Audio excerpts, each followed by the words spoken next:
पहला प्रश्न। भगवान, भविष्यं नानुसन्धत्ते नातीतं चिन्तयत्सो वर्तमान निमेषं तु हसन्यवानुवर्तते। भविष्य का अनुसंधान नहीं, न अतीत की चिंता, हंसते हुए वर्तमान में जीना। लगता है योग वासिष्ठ का यह श्लोक आपकी देशना का संस्कृत अनुवाद है। इसे हमें फिर एक बार समझाने की कृपा करें। सच्चिदानंद,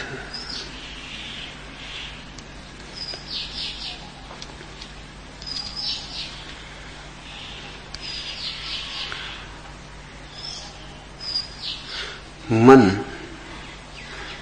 या तो अतीत होता है या भविष्य।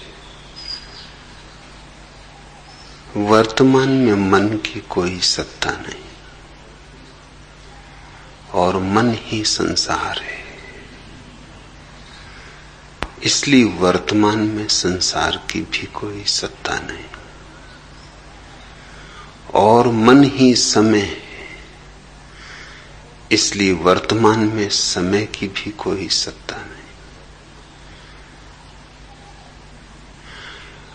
अतीत का वस्तुतः कोई अस्तित्व तो नहीं है, सिर्फ स्मृतियां हैं। जिससे रेत पर छूटे हुए पग चिन्ह, सांप तो जा चुका, धूल पर पड़ी लकीर रह गई। ऐसे ही चित्त पर जो बीत गया है, व्यतीत हो गया है, उसकी छाप रह जाती। उसी छाप में अधिकतर लोग जीते हैं।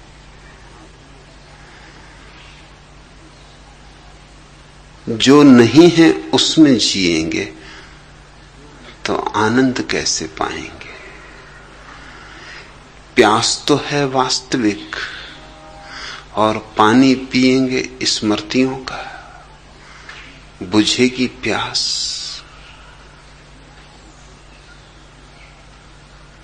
धूप तो है वास्तविक और छाता लगाएंगे कल्पनाओं का, रुकेगी धूप उससे। अतीत का कोई अस्तित्व नहीं। अतीत जा चुका, मिट चुका, मगर हम जीते हैं अतीत में और इसलिए हमारा जीवन व्यर्थ, अर्थहीन, थोथा। इसलिए जीते तो हैं मगर जी नहीं पाते। जीते तो हैं लेकिन घसीटते हैं। नृत्य नहीं, संगीत नहीं, उत्सव नहीं।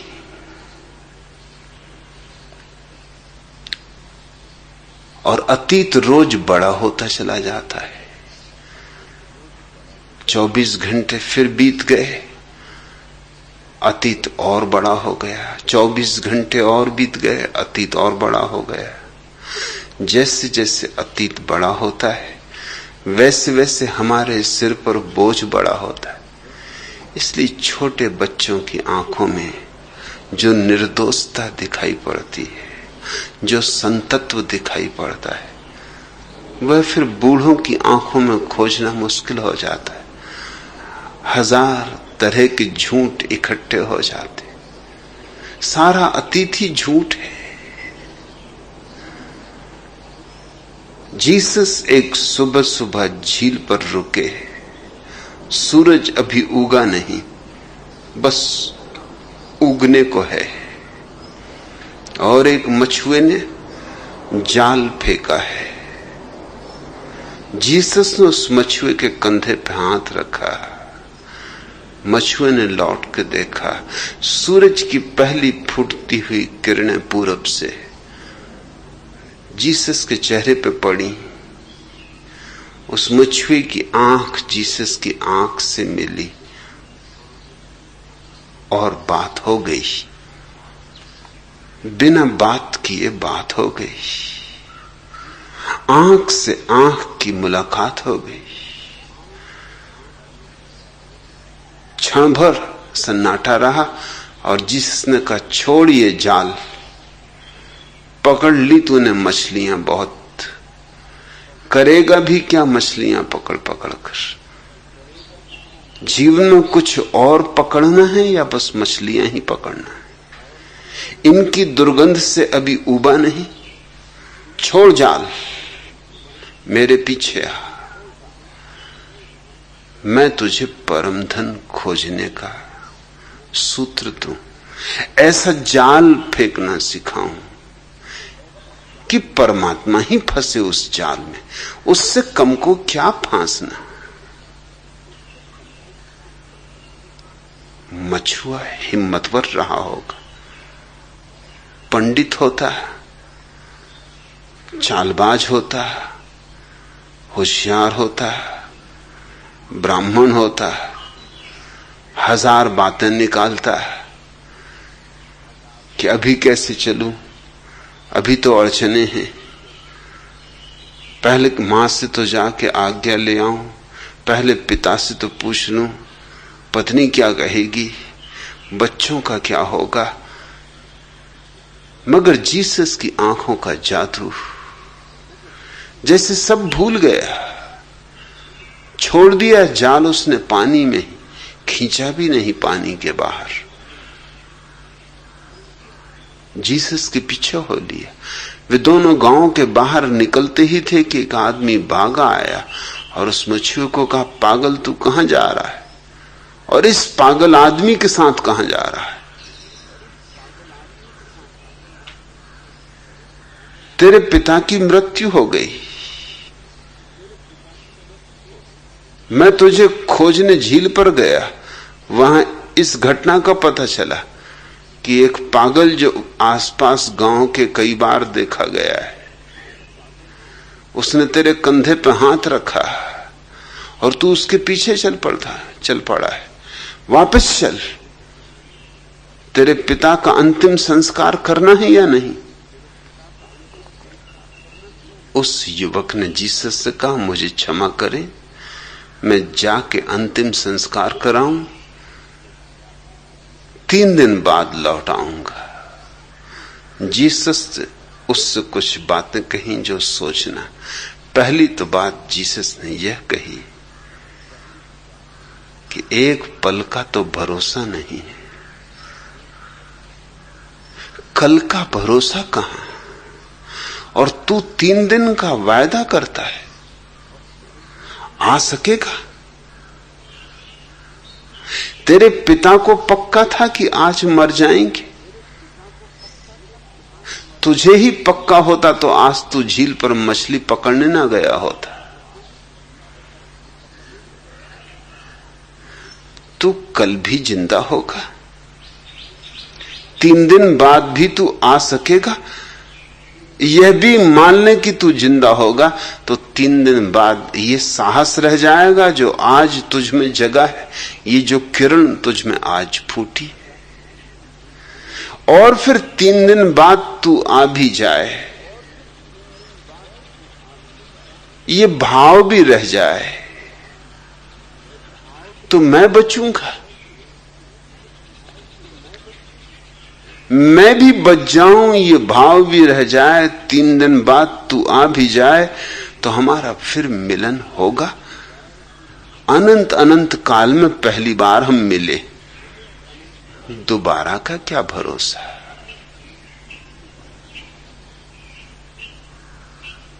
उस युवक ने कहा, बात तो आपकी ठीक है, जवाब तो मेरे पास नहीं, मगर मेरे पिता का अंतिम संस्कार भी तो करना है। जीसस ने कहा, इसकी फिक्र छोड़, क्योंकि गांव में बहुत मुर्दे हैं, वे मुर्दे को दफना देंगे। गांव में कुछ मुर्दों की कमी है। अब यही आदमी आया है, ये खुद ही मुर्दा है, यही दफना देगा। मुर्दे मुर्दे को दफना देंगे। मुर्दों को दफना लेने दे, मुर्दों को। फिर जो मर ही चुका, अब दफनाओ न दफनाओ, ऐसा दफनाओ वैसा दफनाओ, जमीन में गड़ाओ कि आग लगाओ, क्या फर्क पड़ता है? पंछी तो उड़ चुका, पिंजरा पड़ा रह गया है। तू मेरे पीछे आ।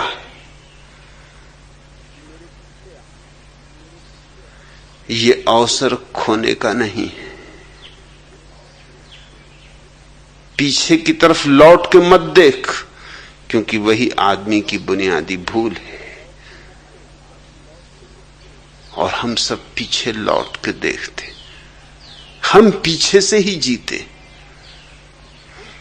हम हिसाब ही लगाते रहते हैं, यह हुआ वह हुआ, काश ऐसा हो जाता, काश वैसा हो जाता। फिर इस अतीत के उपद्रव से भविष्य का उपद्रव पैदा होता है। उपद्रव निसंतान नहीं होते,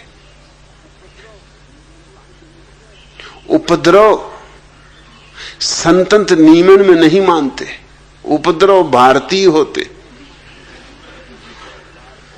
एक उपद्रव 10-15 बच्चे पैदा करता है, इससे कम नहीं।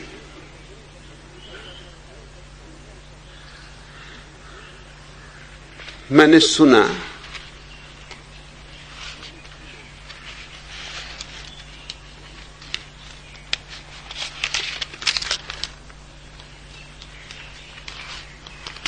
जनगणना करने वाले अधिकारी ने एक द्वार पर दस्तक दी और थोड़ा चौंका और थोड़ा हैरान हुआ। आंख पर भरोसा भी ना आया। गौर से पुनः देखा, लेकिन बात सच थी। भरोसा आए या ना आए, जिस स्त्री ने दरवाजा खोला था बिल्कुल नग्न थी। चौंक गया, पूछा, आप नग्न क्यों हैं? उस स्त्री ने कहा, चौंको मत, मैं न्यूडिस्ट हूं, मैं दिगंबरत्व में विश्वास करती हूं।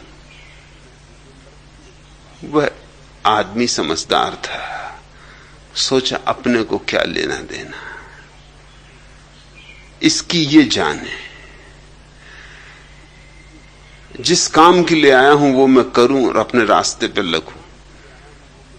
उसे तो कुछ जानकारियां लेनी थी जनगणना के लिए, सो उसने जरूरी प्रश्न पूछकर अपनी बही में लिखे। उन्हीं प्रश्नों में एक प्रश्न था, आपके कितने बच्चे? सो उसने पूछा। उस स्त्री ने कहा, 22। फिर वह आदमी चौंका। उसने कहा, भाई क्या आप वाकई न्यूडिस्ट हैं या आपको कपड़े पहनने की फुर्सत नहीं मिलती?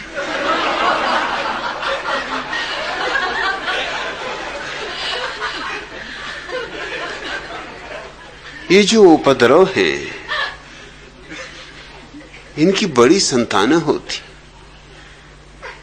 कहावत है कि एक मुसीबत अकेली नहीं आती, साथ में भीड़ भड़क्का लाती। मुसीबत तो यूं समझो कि कुंभ का मेला है, एक ख्याई और आती होंगी। एक आई तो तुम यूं समझो कि बस खबर आई। कहते हैं एक फूल खिल जाए तो समझो कि वसंत आ गया। फूलों के संबंध में सच हो या ना हो, मगर एक मुसीबत आ गई तो समझ लो कि अब मुसीबतों ही मुसीबतों के जाल फैल जाने वाले। सबसे बड़ी मुसीबत जो अतीत लाता है वह है भविष्य। भविष्य तुम्हारे अतीत की ही छाया है। वो तुमने जो जिया है उसमें से कुछ काट छांट के तुम भविष्य की कल्पना करते हो। जो प्रीतिकर नहीं था उसे छांटते हो, जो प्रीतिकर था उसे फैलाते हो, बढ़ाते हो, विस्तीर्ण करते हो। भविष्य है क्या? भविष्य का तुम्हें पता तो नहीं। जिसका पता हो वह भविष्य नहीं। भविष्य तो अज्ञात है, लेकिन अतीत ज्ञात है।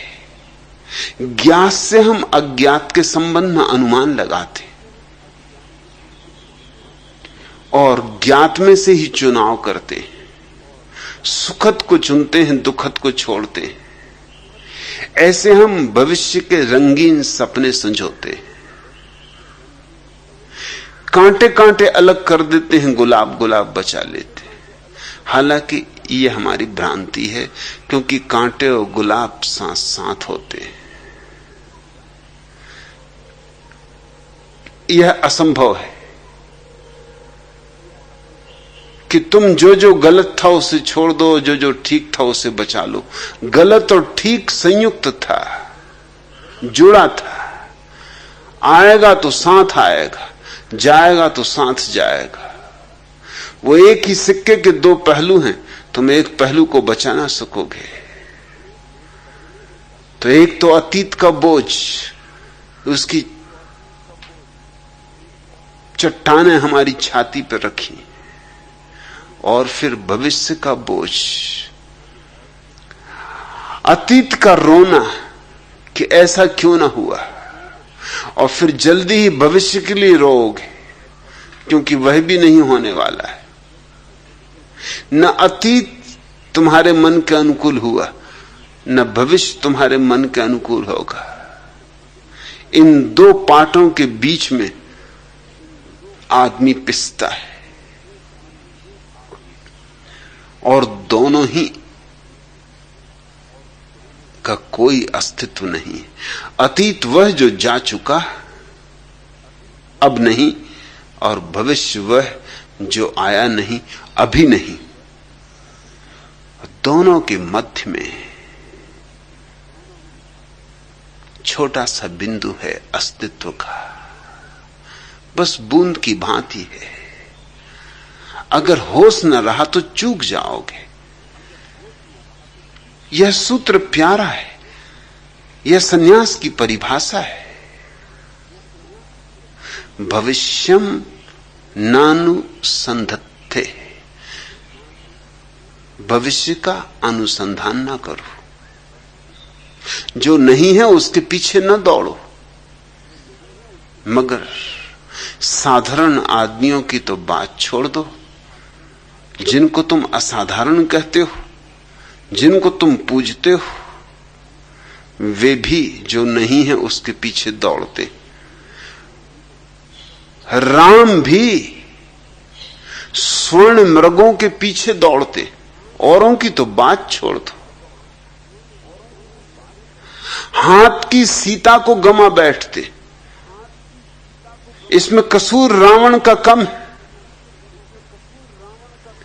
रावण को नाहक दोष दिए जाते हो। अगर कहानी को गौर से देखो तो रावण का कसूर ना के बराबर है। अगर कसूर है किसी का तो राम का। स्वर्ण मृग के पीछे जा रहे। बुद्धू से बुद्धू आदमी को भी पता है कि मृग स्वर्ण के नहीं होते। साधारण से साधारण आदमी कहता है कि सारा जग मृग मरीचि का है। देखते हो मजा। साधारण आदमी भी कहता है जग मृग मरीचि का है। और राम सोने के मृग के पीछे चल पड़े। और क्या मृग मरीचि का होगी, इससे बड़ा और क्या ब्रह्मजाल होगा।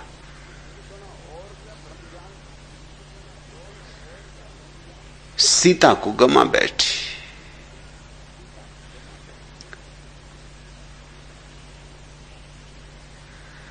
जब भी मैं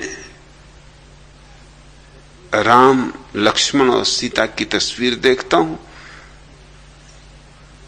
तो मुझे लगता है कि ये भविष्य, वर्तमान और अतीत की तस्वीर है। राम है आगे, लक्ष्मण है पीछे, मध्य में सीता है। राम है अतीत, जो बीत गया, जो जा चुका, उसके पूजक। इसलिए तो दशरथ की मान के चल पड़े, न सोच किया, न विचार किया, न पूछा, न प्रश्न उठाया। दशरथ की बात मानने योग्य थी ही नहीं।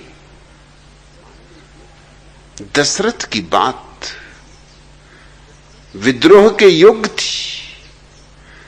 आकाश राम ने विद्रोह किया होता तो भारत की कथा और होती, तो भारत के जीवन का अर्थ और होता, इतिहास और होता।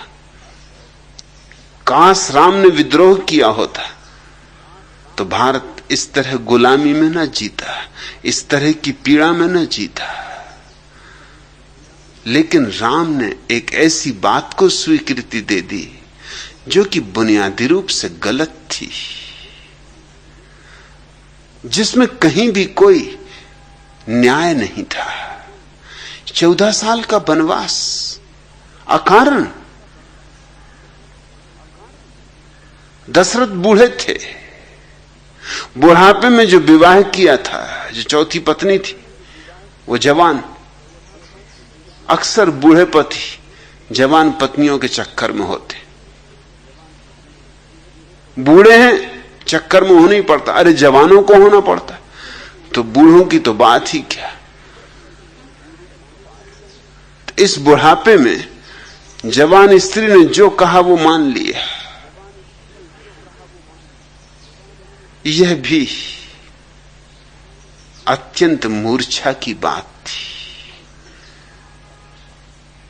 और राम है परंपरा के पूजक। रघुकुल रीत सदा चली आई। वो तो रघुकुल की रीति और रिवाज, परंपरा, उसके पोषक है। तो अन्याय हो तो भी चलेगा। अन्याय के संबंध में भी बगावत नहीं, विद्रोह नहीं। और जहां अन्याय को पूजने वालों को पूजा जाता हो, फिर स्वभावतः उस देश का दुर्भाग्य सुनिश्चित है। वो अतीत के प्रतीक हैं राम।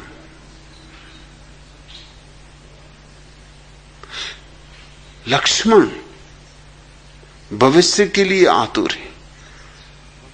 तुम्हें याद होगा स्वयंवर जब सीता का रचा गया तो लक्ष्मण उचक उचक पड़ते, उनको रोकना पड़ता बार बार। वो धनुष तोड़ने को एकदम आतुर हो रहे हैं, इसकी फिक्र नहीं करते कि बड़े भैया मौजूद हैं, इनका भी कुछ ख्याल करें। ऋषि मुनि उनको रोकते हैं कि रुको। ऋषि मुनियों का भी काम खूब है। अरे तोड़ लेने तो बेचारे को, तोड़ना है तो, मगर उनको रोकते हैं कि नहीं तू मत तोड़ना। वो एकदम आगे के लिए आतुर हैं, भविष्योन्मुख हैं, जल्दबाजी में। राम है अतीत उन्मुख और सीता है दोनों के मध्य में। और वह कोमल सी सीता वही है वर्तमान। इस सूत्र में वर्तमान के लिए जो शब्द उपयोग हुआ है, वर्तमान निमेषम, निमिष मात्र, निमिष शब्द को समझना उपयोगी है। निमिष उस हिस्से को कहते हैं समय के जिसको तौला ना जा सके, मापा ना जा सके। सेकंड नहीं, मिनट नहीं। निमिष का अर्थ होता है जो तुलना के बाहर है, इतना छोटा है। जैसे कि भौतिक शास्त्री कहते हैं कि परमाणु का जब विस्फोट करते हैं और इलेक्ट्रॉन हमारे हाथ लगते हैं तो उनमें कोई वजन नहीं, वे तौले नहीं जा सकते।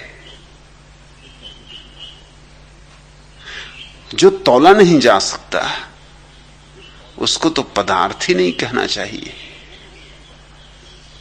अंग्रेजी में शब्द है पदार्थ के लिए मैटर। मैटर बड़ा महत्वपूर्ण शब्द है, पदार्थ से ज्यादा महत्वपूर्ण शब्द है, क्योंकि पदार्थ का तो अर्थ होता है जिस पद में अर्थ हो।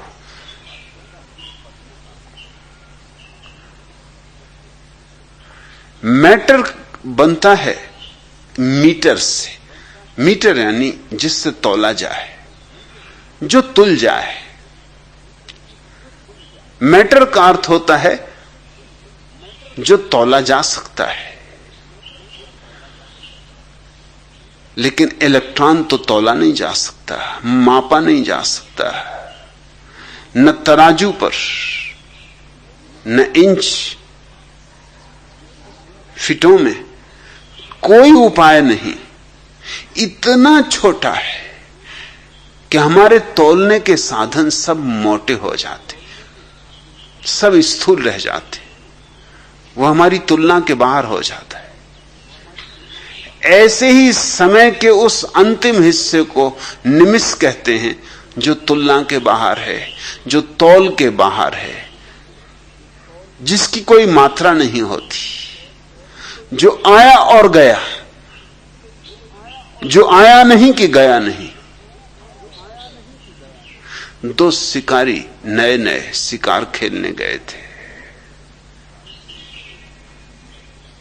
दोनों बड़े तत्पर थे, बिल्कुल बंदूक लिए हुए, और तभी एक खरगोश छलांग लगाया, एक झाड़ी से दूसरी झाड़ी में चला गया। दोनों बिल्कुल तत्पर थे,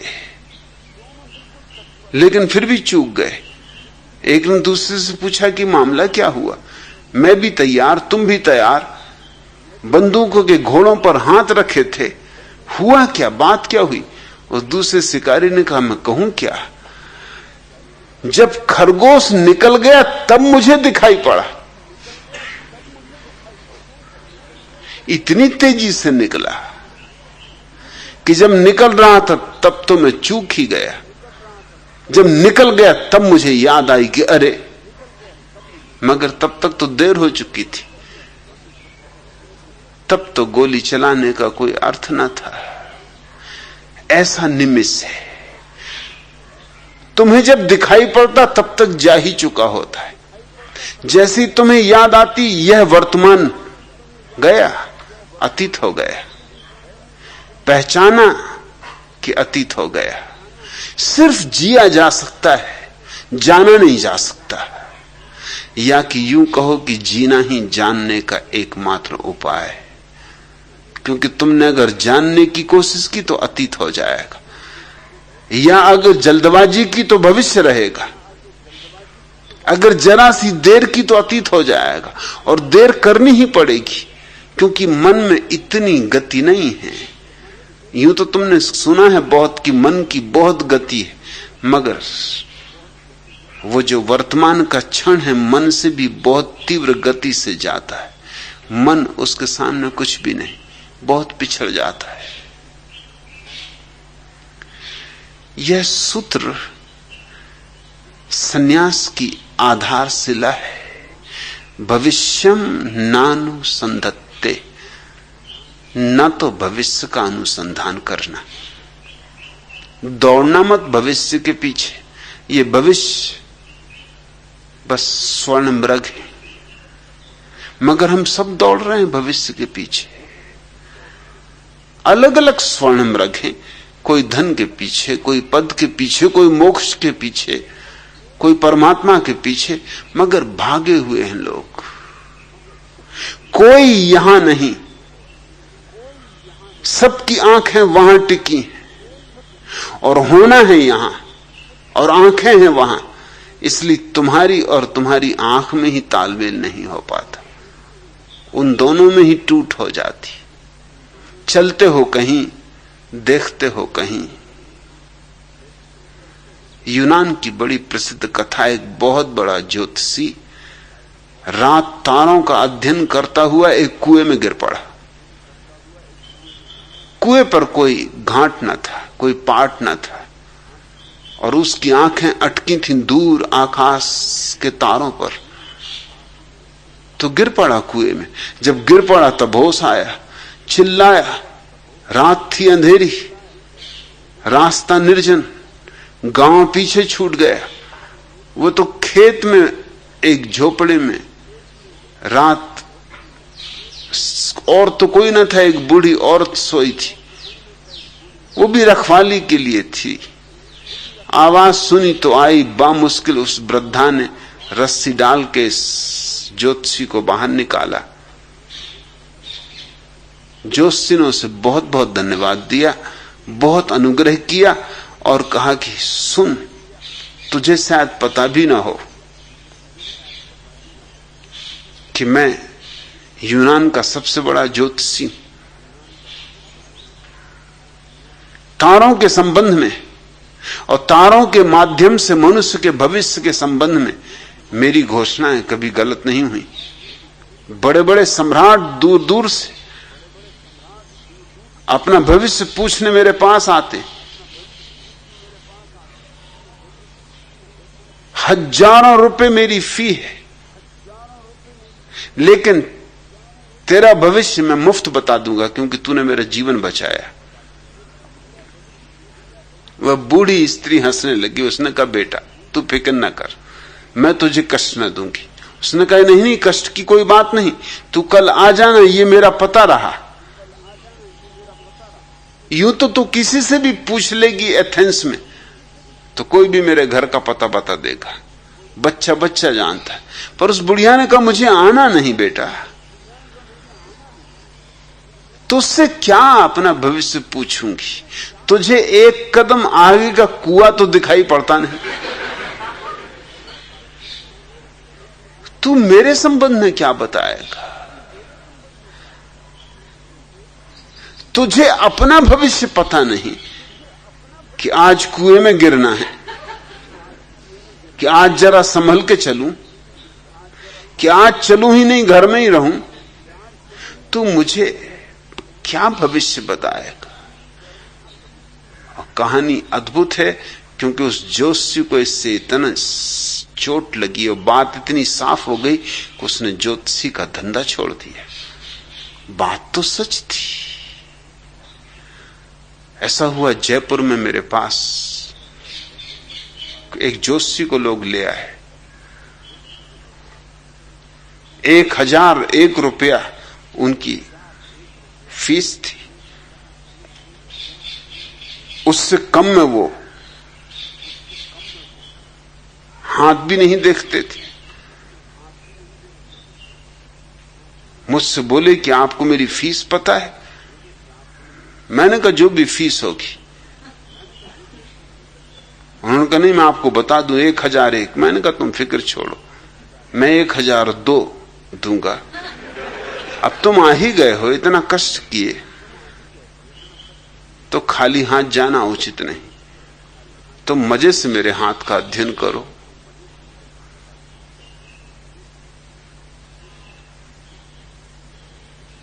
कुछ बातें यहां वहां की उन्होंने कही जो कि बंधी हुई बातें, जो कि जोशी सभी को कहते, जो कि सभी के संबंध में सही होती।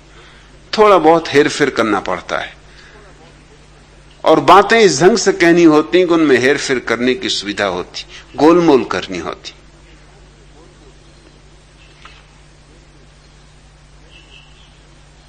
फिर चलने का वक्त आया तो वो राह देखें कि उनकी फीस मिले। मैंने कहा अब आप जाइए भी, अब मैं कुछ और काम करूं। उन्होंने कहा मैं तो जाऊं लेकिन फीस। मैंने कहा ये तो आपको पहले ही सोच लेना था, अपना हाथ देख के घर से निकलना चाहिए। उन्होंने कहा आपका मतलब? मैंने कहा मेरा मतलब ये कि मैं तो फीस देने वाला नहीं हूं। तुम्हें मेरा हाथ देखते से समझ लेना था कि इस आदमी से फीस नहीं मिलने वाली। सच तो यह है तुमने मेरा इतना समय खराब किया है, इसकी फीस तुम मुझे दो। और तुम निपट बुद्धू हो, क्योंकि तुमको यह भी पता नहीं कि आज किसका हाथ देखने जा रहे हो, उससे फीस मिलने वाली नहीं।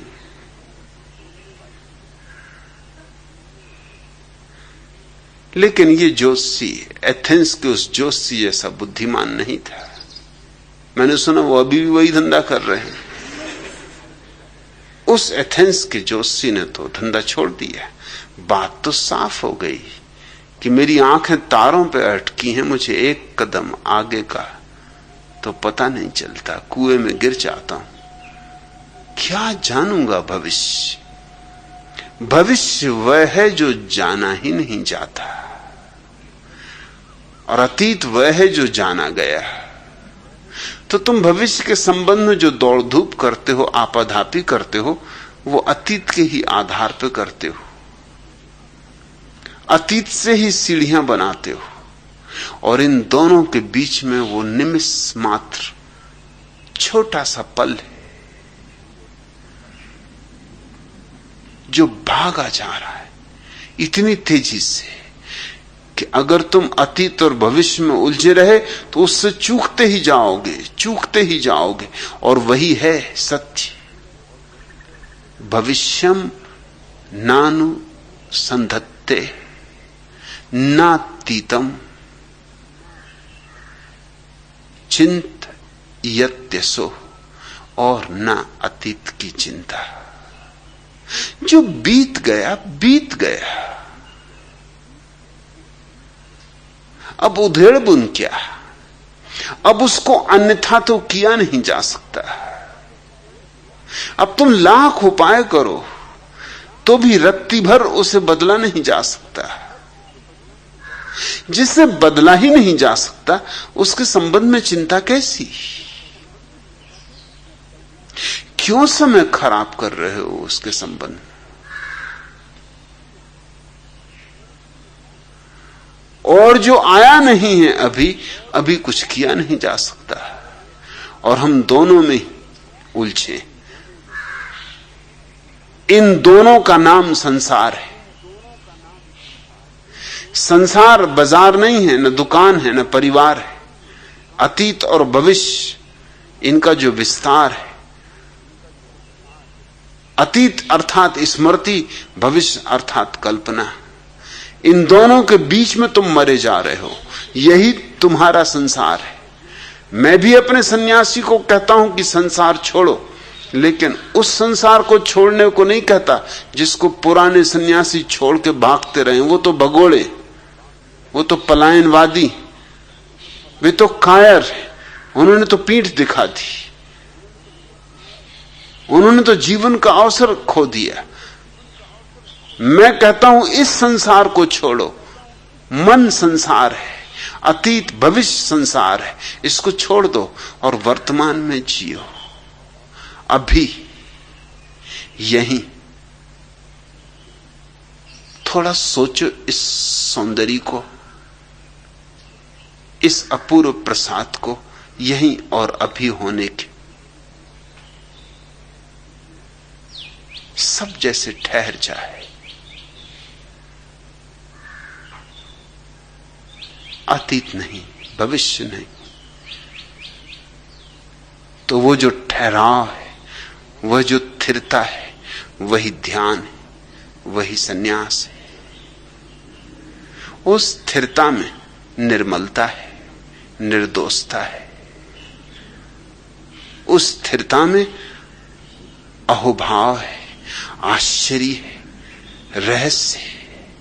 उस स्थिरता में परमात्मा का दर्शन है, मुक्ति है, निर्वाण है।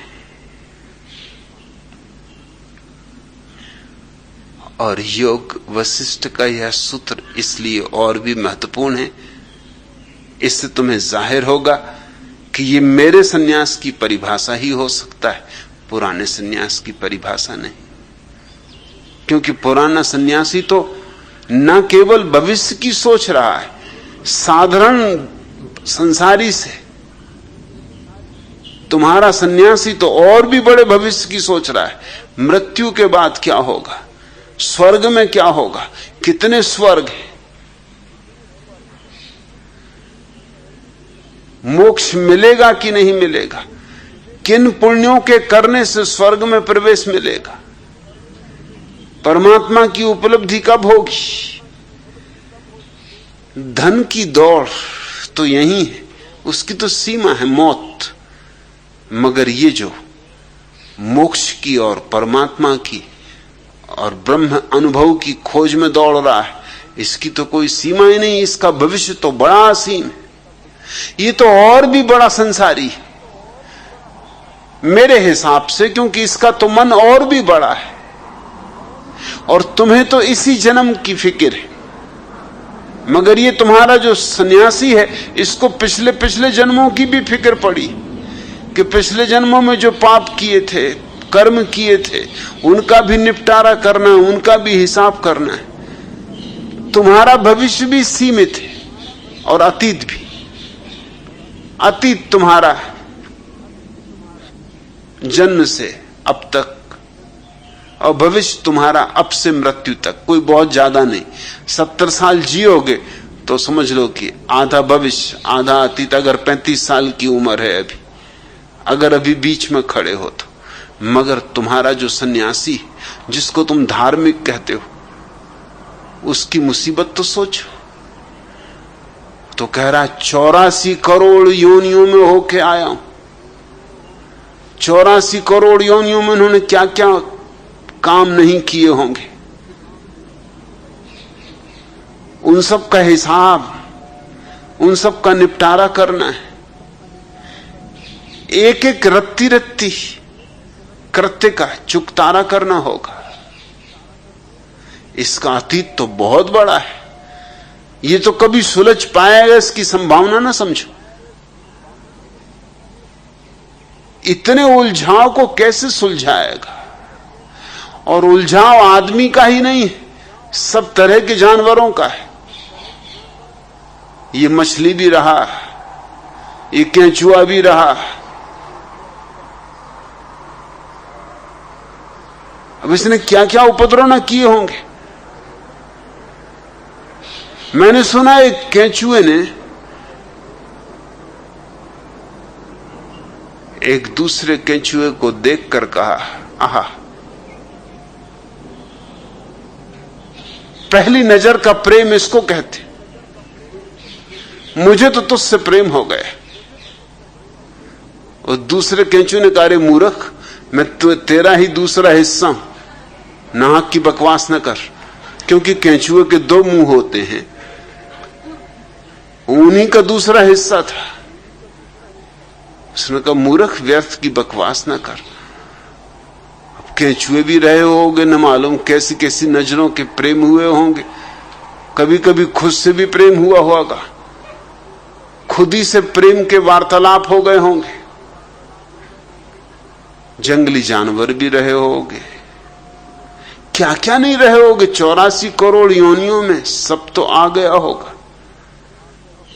पत्थर से लेके आदमी तक की लंबी यात्रा है, इस सब का हिसाब किताब करना है। इसलिए तुम्हारा साधु इतना उदास हो जाता है, इतना चिंतित हो जाता है, इतना व्यथित हो जाता है। न दिन चैन न रात चैन, कहां विश्राम उसे। और मैं बात कर रहा हूं अनहद में विश्राम की, उसको कहां विश्राम। उसको तो उधेड़ बुन ही उधेड़ बुन है। और फिर उसका भविष्य यहीं खत्म नहीं होता, मौत पर कोई समाप्ति नहीं होती, फिर आगे चलते ही जाना है। इन दोनों अनंत यात्राओं के बीच में उसका निमिष पल मात्र का जो वर्तमान है वो तो यूं दब के पिस जाएगा कि जैसे दो चट्टानों के बीच में किसी ने जूही के फूल को दबा दिया हो, पता भी ना चलेगा, कभी खबर भी ना मिलेगी। नहीं, ये सूत्र मेरे सन्यास की ही बात कर रहा है।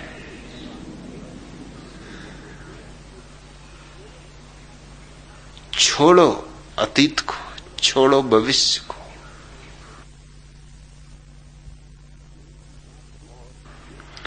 और दूसरी बात भी मेरे सन्यासी पर ही लागू हो सकती है। वर्तमान निमेषिम तु हसेन ने वानुन तृते, हंसो, आनंदित हो, प्रफुल्लित हो, मग्न चित्त होकर जियो। ये तो पुराने सन्यासी पर लागू नहीं हो सकता। हंसते हुए वर्तमान में जीना, पुराना सन्यासी तो कहेगा कि ये योग वशिष्ठ भी भ्रष्ट है, मैं तो भ्रष्ट हूं ही। योग वशिष्ठ को लोग पढ़ते रहते हैं लेकिन इसके अर्थ को नहीं समझते। न मालूम कितने शास्त्रों को पढ़ते रहते हैं जिनके अर्थ नहीं समझते। अगर उनको अर्थ समझ में आ जाए तो बहुत चौंके, बहुत हैरानी उन्हें हो, क्योंकि उनकी जीवन धारणाओं में और उन शास्त्रों के मौलिक अर्थों में भेद होगा, होना ही चाहिए, क्योंकि शास्त्र तो उनसे जन्मे हैं जिन्होंने जाना। अब जिसने जाना है उसने ये बात कही होगी, अज्ञानी तो नहीं कह सकता। वर्तमान के क्षण में मस्त होकर जो जी रहा है, अलमस्त, प्रमुदित, प्रफुल्लित, जिसका रोआ रोआ नृत्य में लीन है और जिसके कण कण में गीत उठ रहा है, वैसा व्यक्ति ही सन्यासी है। लेकिन तुम्हारे तथाकथित सन्यासियों को तुम देखो, उनकी शक्लों पर 12 बज रहे हैं, हमेशा मातमी। हंसना तो जैसे सदियों से भूल गए, और हंसे भी तो कैसे हंसें। 84 करोड़ योनियों का बोझ, कितना हिसाब किताब निपटाना है, कर्मों के कितने जाल इकट्ठे हो गए, रोज होते जा रहे हैं, और रोज भूल पे भूल होती जा रही। और अभी आगे भी बहुत यात्रा पड़ी है, धूल यूं ही बहुत जम गई है और भी यात्रा बहुत शेष, और धूल जमेगी। उनका संकट तो देखो, उनके प्राण कैसी विडंबना में पड़े ना होंगे। कहां हंसे, कैसे हंसे? हंस तो वही सकता है जिसका कोई अतीत नहीं, कोई भविष्य नहीं, वर्तमान ही जिसके लिए सब कुछ। उसके लिए क्या चिंता, क्या बोझ, क्या पीड़ा, क्या मातम। उसके लिए जीवन उत्सव है। निश्चित ही सहजानंद, योग वशिष्ठ का यह श्लोक मैं जो कहता हूं उसकी तरफ ही इशारा है, और बहुत स्पष्ट इशारा है। जिसने भी कहा होगा वह जानने वाला रहा होगा, वह बुद्ध पुरुष रहा होगा। शास्त्रों के संबंध में एक बात ख्याल रखना, क्योंकि पुराने शास्त्र एक व्यक्तियों के द्वारा लिखे हुए नहीं, अनेक व्यक्तियों के द्वारा लिखे हुए हैं। उनमें चीजें जुड़ती चली गई। वे सब संहिताएं हैं। नए नए लोग होते गए, नई नई बातें जोड़ते चले गए। तो उनमें कभी कभी अज्ञानियों ने भी जोड़ दिया है बहुत कुछ। ज्ञानियों के साथ साथ अज्ञानियों के शब्द भी उनमें मिल गए, इसलिए तुम्हें मेरी बातों में कई बार विरोधाभास मिलेगा। योग वशिष्ठ के इस सूत्र का मैं समर्थन करूंगा और किसी दूसरे सूत्र का विरोध करूंगा, और तब तुम्हें अड़चन होती, क्योंकि तुम्हें हैरानी ये होती कि जब योग वशिष्ठ का एक सूत्र मैंने ठीक कहा तो सब सूत्र ठीक होने चाहिए।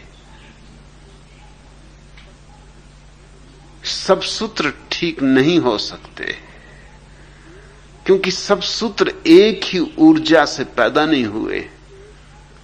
वेद के एक सूत्र का मैं समर्थन कर दूंगा और दूसरे सूत्र का विरोध करूंगा, और उतने ही बलपूर्वक विरोध करूंगा जितने बलपूर्वक मैंने पहले का समर्थन किया था। और तुम विरोधाभास देखते हो तो तुम्हारी भूल है, कहीं कोई विरोधाभास नहीं। संहिताएं हैं ये,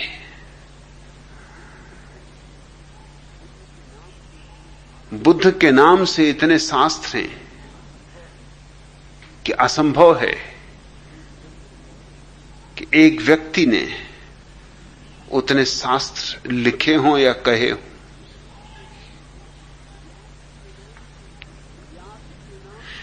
व्यास के नाम से इतने शास्त्र हैं कि असंभव है ये कि एक व्यक्ति ने इतने शास्त्र लिखे हों या कहे हों। व्यास का नाम स्वीकृत नाम हो गया, साख हो गई नाम की। तो जिसको भी अपनी किताब चलानी हो वो व्यास का नाम उस पर लिख देता था। छपती तो थी नहीं किताबें, लिखी जाती थी हाथ से। कोई कॉपीराइट तो थे नहीं उन दिनों, कोई सरकारी नियंत्रण था नहीं।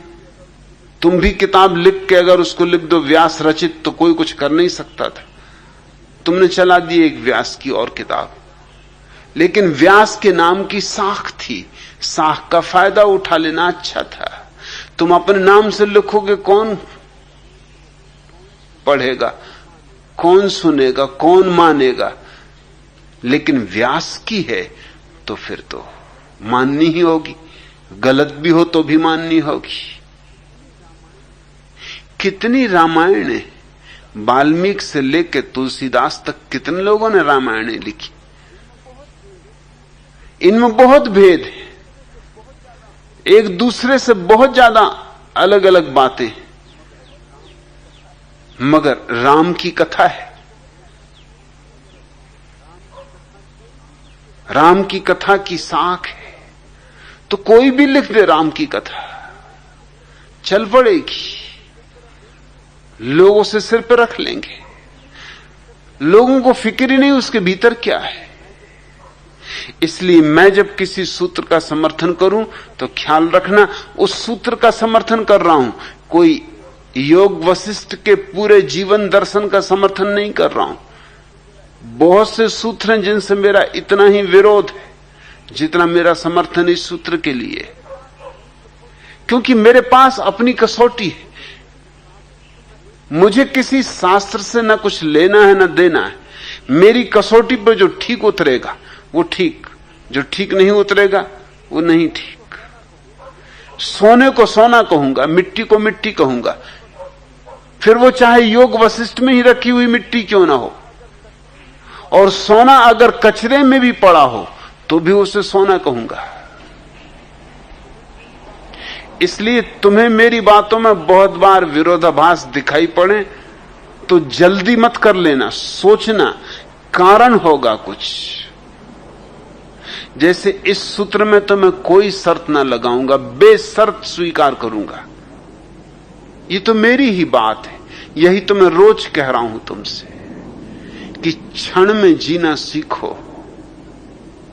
पल में जीना सीखो। अगर चाहते हो कि तुम्हारे जीवन में आनंद के फूल खिलें, सुवास उड़े महोत्सव की, और परमात्मा तुम्हें घेर कर तुम्हारे साथ मदमस्त हो उठे, तो इतना ही करना जरूरी है। यही ध्यान की पूरी प्रक्रिया है। अतीत से अपने को छुड़ा लो, और अतीत ने तुमको नहीं पकड़ा है, तुमने ही अतीत को पकड़ा है। इसलिए जब चाहो तब छोड़ दे सकते हो। और वर्तमान मौजूद है, कहीं खोजने जाना नहीं, और भविष्य है ही नहीं, छोड़ने में क्या अड़चन है। लेकिन बड़े अजीब लोग हैं, जो नहीं है उसको भी छोड़ने में मुश्किल होती। मुट्ठी खाली है मगर उसको खोलने में डर लगता है कि कहीं खाली दिखाई ना पड़ जाए।